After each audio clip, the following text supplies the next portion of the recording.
Hi everyone, മറ്റൊരു ഇഫ്താർ സ്പെഷ്യലായ കല്ലുമ്മക്കായ നിറച്ചത് അല്ലെങ്കിൽ അരിക്കടുക്കയാണ് നമ്മളിന്ന് തയ്യാറാക്കാൻ പോകുന്നത്.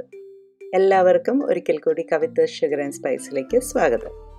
ആദ്യം നമുക്ക് ഇതിൻ്റെ അകത്ത് നിറയ്ക്കാനുള്ള ഫില്ലിങ് റെഡിയാക്കാം. അതിനായിട്ട് 1 കപ്പ് പച്ചരി നന്നായി കഴുകി ഒരു 2-3 മണിക്കൂർ കുതിർത്തി വെച്ച് വെള്ളം മുഴുവൻ കളഞ്ഞതിന് ശേഷം അതിലേക്ക് തേങ്ങ, വലിയ ഉള്ളി, പച്ചമുളക്, ഇഞ്ചി, പെരിഞ്ചീരകം ഇത്രയും സാധനമായിട്ട് ഇതുപോലെ അരച്ചെടുക്കുക.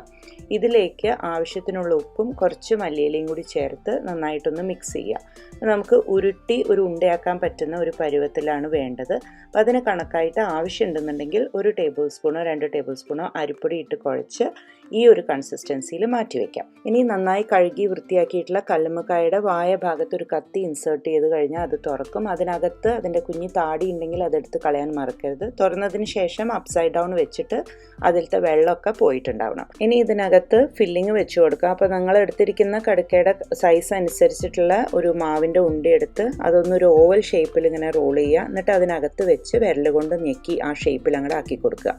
ഇത്രയും ആയിക്കഴിഞ്ഞാൽ നമ്മുടെ ഫില്ലിങ് ഇവിടെ റെഡി ആയിട്ടുണ്ട്. എല്ലാ സൈഡും ചെക്ക് ചെയ്ത് എവിടെയും വല്ലാതെ ബൾജ് ചെയ്ത് നിൽക്കാത്ത വിധത്തിൽ വേണം ഈ ഫില്ലിങ് നിറയ്ക്കാനായിട്ട്.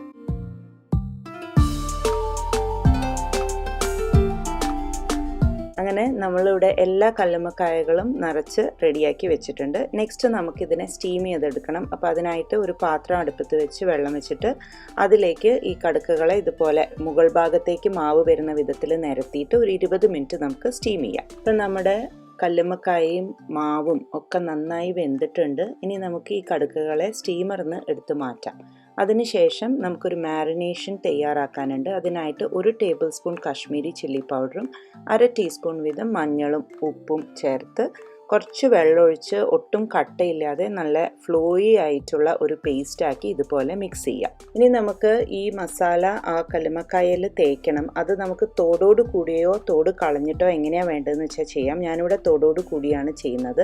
ഒന്നുകിൽ കല്ലുമ്മക്കായ ഡയറക്റ്റായിട്ട് ഈ മസാലയിൽ മുക്കിയെടുക്കാം, അല്ലെങ്കിൽ ഇതുപോലെ ഒരു ബ്രഷ് ഉപയോഗിച്ച് ഈവണായിട്ട് അതിൻ്റെ എല്ലാ സൈഡിലും ആ മസാലയൊന്ന് പുരട്ടി കൊടുക്കാം. അങ്ങനെ നമ്മുടെ എല്ലാ കല്ലുമ്മക്കായകളിലും ഇവിടെ മസാല പുരട്ടി റെഡിയാക്കി വെച്ചിട്ടുണ്ട്. ഇനി നമുക്കിത് ഡീപ്പ് ഫ്രൈ ചെയ്തെടുക്കണം. അതിനായിട്ട് ഒരു മീഡിയം ഹോട്ട് ഓയിലിലേക്ക് നമ്മുടെ കല്ലുമ്മക്കായകൾ ഇട്ട് കൊടുക്കുക. എന്നിട്ട് ഇടയിൽ ഒന്ന് തിരിച്ചും മറിച്ചൊക്കെ ഇട്ട് കൊടുത്ത് ഒരു ഗോൾഡൻ ബ്രൗൺ ആവുന്ന സമയത്ത് നമുക്കിതിനെ അടുപ്പത്തുനിന്ന് എടുത്തു മാറ്റാം. നമ്മൾ തോടോട് കൂടി തന്നെ വറക്കുമ്പം അതിലത്തെ കല്ലുമ്മക്കായ ഒട്ടും ചുരുണ്ടു പോകാതെ അവിടെ തന്നെ ഉണ്ടാവും. അപ്പം തോട് കളഞ്ഞിട്ട് വറക്കണമെങ്കിൽ ഞാൻ നേരത്തെ പറഞ്ഞ പോലെ അങ്ങനെയും ചെയ്യാവുന്നതാണ്.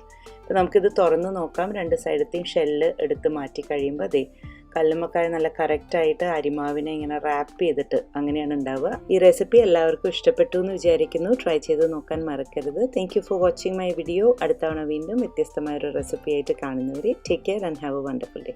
ബൈ.